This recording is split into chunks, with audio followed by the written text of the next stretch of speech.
નમો અરિહંતાણમ નમો સદ્ધાણમ નમો આયર્યાણમ નમો ઉવઝાયાણમ નમો લોય સંવિસાહૂણમ ઈસો પંચ નમુકારો સંવપાવપણાશણો મંગલાણં ચ સંવેસિમ પરમં હોય મંગલમ. પુણ્યશાળીઓ,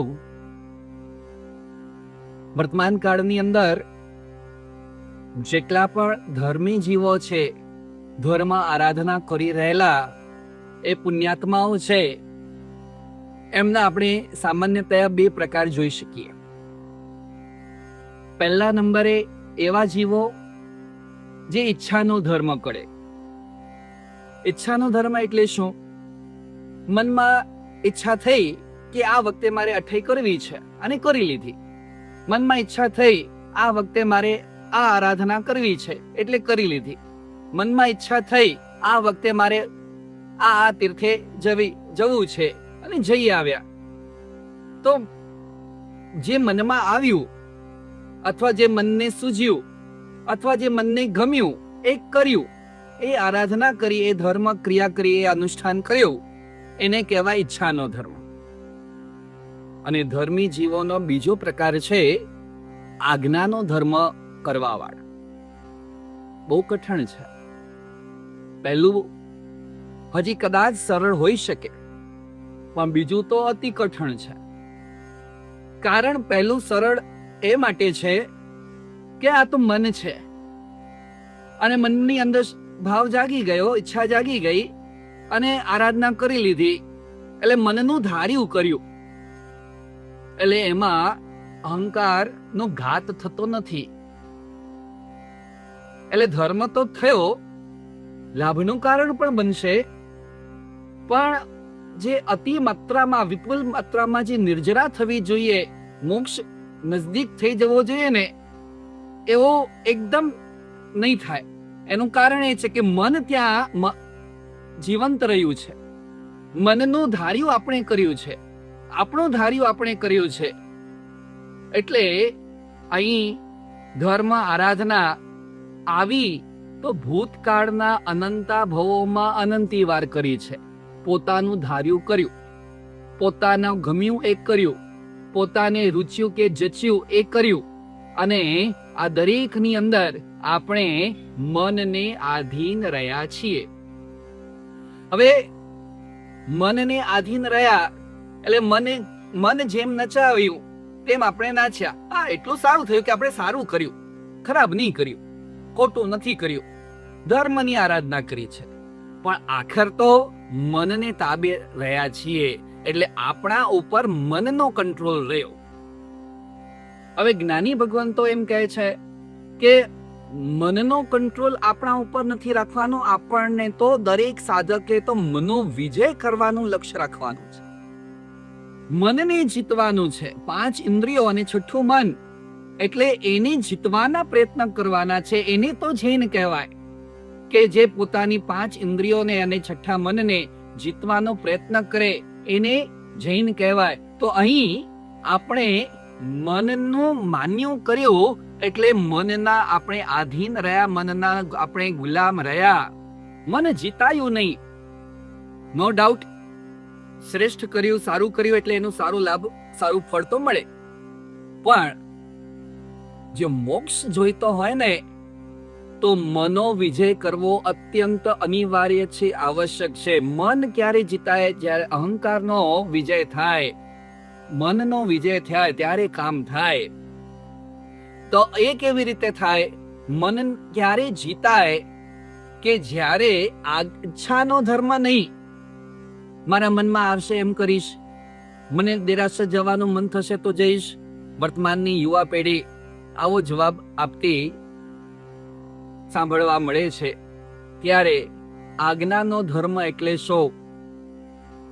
પરમાત્માના માર્ગે ચાલી રહેલા જીવંત સદગુરુ સાધક માટે જે આજ્ઞા ફરમાવે, પોતાની ઈચ્છા હોય કે ના હોય, પણ મારા જીવંત સદગુરુએ મારા માટે, મારા આત્માના કલ્યાણ માટે, મારા આત્મહિત માટે આ આજ્ઞા ફરમાવી છે. એટલે પોતાને અનુકૂળ હોય કે પ્રતિકૂળ હોય, પોતાને ગમે કે ના ગમે, એ બધો ભાવ મનનો ફેક્ટર ગૌણ કરી અને આજ્ઞાની આધીનતા સ્વીકારે, સ્વચ્છંદ મતી જાય. મનની મતિ, મન પ્રમાણે કર્યું એ સ્વચ્છંદ મતી થઈ, પોતાની ઈચ્છા મુજબ કર્યું એ સ્વચ્છંદ મતી થઈ. પર ગુરુની આજ્ઞા પ્રમાણે કર્યો એ ગુરુ પારતંત્રના પ્રભાવે, ગુરુ આજ્ઞા પાલનના પ્રભાવે કરેલી નાનકડી આરાધના પણ, કરેલો નાનકડો ધર્મ પણ એ વિપુલ માત્રામાં, ખૂબ વિશાળ માત્રાની અંદર તમારા કર્મ નિર્જરાનો કારણ બની જશે. તમારો મોક્ષ નજદીક લાવી જશે અને નજદીકના નિકટના વિચાર ભવોની અંદર તો આપણા આત્માનું કામ થઈ જશે અને કલ્યાણ થઈ જશે. તો પુણ્યશાળીઓ, મહત્વની વાત એ છે, વળી પાછો રિપીટ કરીશ, ઈચ્છાનો ધર્મ ખૂબ કર્યો, આ ભોવે પણ ખૂબ કર્યો અને ભૂતકાળના ઘણા ભવોમાં ઘણી બધી વાર કર્યો. હવે કરવું છે, હવે સમજવું છે, હવે સાધવું છે જો આત્મકલ્યાણ, તો એના માટે સૌથી મુખ્ય, સૌથી મહત્વનો અને સચોટ છે આજ્ઞાનું પાલન, આજ્ઞાનો ધર્મ કરવાનો. તીર્થંકર પરમાત્માની જે જીનાજ્ઞાઓ છે એને વર્તમાનમાં દ્રવ્ય ક્ષેત્ર કાળ ભાવના પરિપ્રેક્ષ્યની અંદર ગીતાર્થ સદગુરુ ભગવંતો એને લક્ષ્યમાં રાખી કરી અને સાધકને અલગ અલગ રીતે આજ્ઞા ફરમાવે. આજ્ઞા ક્યારેક સમષ્ટિગત હોઈ શકે અને આજ્ઞા ક્યારે વ્યક્તિગત પણ હોઈ શકે. તો આપણા માટે જે ગુરુની આજ્ઞા હોય એ આરાધના જો કરીએ ને, તો એ આરાધના આપણા અહંકારને તોડનારી બને, આપણા મનની સ્વચ્છંદતા કે સ્વતંત્રતાને ગૌણ કરનારી બને. ઈચ્છા અનિચ્છા જેવું આપણામાં કઈ હોય જ નહીં અને માત્ર જીનાજ્ઞા પ્રત્યેનો બહુમાન ભાવ, ગુરુ પ્રત્યેનો બહુમાન ભાવ, આજ્ઞા પાલન પ્રત્યેનો બહુમાન ભાવ, નિષ્ઠા ભાવ, અને એનો જ્યારે ત્રિવેણી સંગમ સર્જાય છે ને, ત્યારે અંતરની અંદર જે કર્મો છે, જે કશાયો છે, એ વિષયો છે ને, એને ભૂકે ભૂકા બોલાઈ જાય છે. એટલે વાસ્તવમાં આત્મ શાંતિ તો ત્યારે જ મળશે, સાચી આત્મ શાંતિ, કે જ્યારે આ ગુરુ આજ્ઞાના પાલનનો ભાવ ઉમેરાશે. અને આજ્ઞા ધર્મ એવું બની શકે કે સદગુરુ 4 અલગ અલગ વ્યક્તિઓને અલગ અલગ આજ્ઞા કરે, તો એમ નહીં વિચારવાનું કે સાહેબે મને તો આમ કીધું ને એને તો એમ કીધું, મને તો આ કરવાનું કીધું ને એને તો આ કરવાનું કીધું. દરેક વ્યક્તિને એની યોગ્યતા પ્રમાણે, એની પાત્રતા પ્રમાણે, એના જીવનની જરૂરત પ્રમાણે અને એના ભવિષ્યની સ્થિતિનો વિચાર કરતા એ ગુરુ ગીતાર્થ છે, જ્ઞાની છે, ગંભીર છે, જાણકાર છે, એમને આપણા માટે જે ફરમાવ્યું હોય એ મારા હિતનું કારણ હશે, મારા માટે એકાંતે લાભદાયક છે, આનાથી જ ચોક્કસ 100% મારું આત્મકલ્યાણ થશે, એવો નિશ્ચય દ્રઢ રાખે. અને જે વ્યક્તિ પોતાના જીવનની અંદર આજ્ઞા પાલનનો ધર્મ એ કરે, એ આજ્ઞા પાલનનો ધર્મ નાનો હોઈ શકે, મોટો હોઈ શકે, સરળ હોઈ શકે, આપણને દેખીતી રીતે કઠણ લાગતો હોઈ શકે, જે હોય તે, પણ એનાથી મારો 100% ચોક્કસ કલ્યાણ થશે એ ભાવ રાખે ને જો તમે આગળ વધશો તો નિશ્ચિત રૂપથી આ અવસર પીણી કાળના કલયુગની અંદર, 5મા આરાની અંદર પણ આપણા આત્માનું કલ્યાણ આજ્ઞા પાલનના બળે 100% થશે, થશે અને થશે.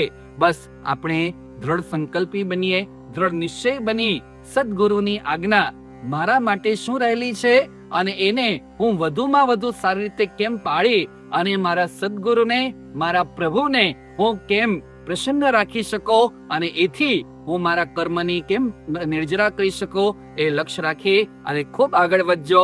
આત્માનું કલ્યાણ થાય એ જ મંગલ ભાવના, શુભકામના, મંગલ આશીર્વાદ, સૌને ધર્મ લાભ.